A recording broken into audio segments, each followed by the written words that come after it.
कहानी चतुर बंदर और खरगोश की चालाकी। एक बार की बात है, एक हरे भरे जंगल में एक चतुर बंदर मोनू और एक प्यारा खरगोश चिंटू रहते थे। दोनों अच्छे दोस्त थे और हमेशा एक दूसरे के साथ मस्ती करते थे, लेकिन दोनों को हर चीज में होशियारी दिखाने का भी बहुत शौक था।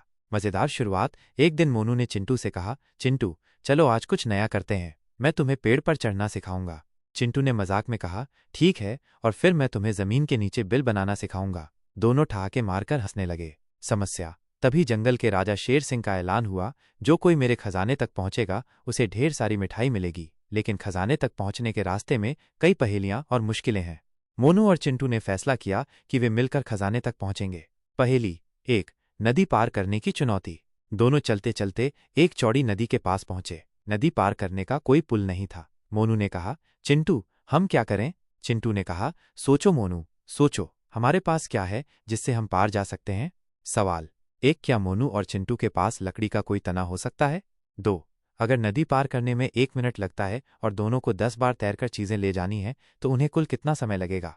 मोनू ने जल्दी से पेड़ की कुछ सूखी टहनियां इकट्ठी की और चिंटू की मदद से एक छोटी नाव बना ली। दोनों हंसी मजाक करते हुए नदी पार कर गए। मजेदार मोड़। शहद के छत्ते की पहेली। आगे बढ़ते हुए उन्हें शहद का एक बड़ा छत्ता दिखा। मोनू की आंखें चमक उठीं। उसने कहा, वाह, चलो इसे खाते हैं। चिंटू ने चेतावनी दी, रुक जाओ, अगर मधुमक्खियों ने काट लिया तो क्या होगा? मोनू ने हंसते हुए कहा, तुम्हारे पास छोटे कान हैं, तुम्हें तो काट ही नहीं पाएंगी। चिंटू ने चुटकी ली, और तुम्हारी लंबी पूंछ पर क्या होगा? पहेली 2, मधुमक्खियों से बचने का तरीका। सवाल एक, अगर मधुमक्खियां पीछे पड़ गईं तो क्या वे सीधा दौड़ें या किसी घुमावदार रास्ते पर जाएं? 2, अगर शहद का छत्ता 5 किलो है और हर मधुमक्खी 0.1 किलो शहद बना सकती है तो कितनी मधुमक्खियों ने मिलकर ये छत्ता बनाया होगा? चतुर चिंटू ने शहद खाने का प्लान बनाया। हम धुएं का इस्तेमाल करेंगे। उन्होंने सूखे पत्ते जलाए और धुएं से मधुमक्खियों को भगा दिया, फिर आराम से शहद खाया। खजाना और सीख। आखिर में मोनू और चिंटू खजाने तक पहुंच गए। वहां उन्होंने देखा कि खजाने में मिठाई ही मिठाई थी। शेर सिंह ने उनकी समझदारी की तारीफ की और उन्हें इनाम दिया। सीख एक, समस्या का हल सोच समझकर करना चाहिए।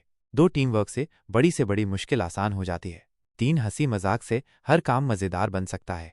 सवाल एक, अगर खजाने में 100 लड्डू थे और मोनू ने 40 खाए और चिंटू ने 30, तो कितने लड्डू बच गए?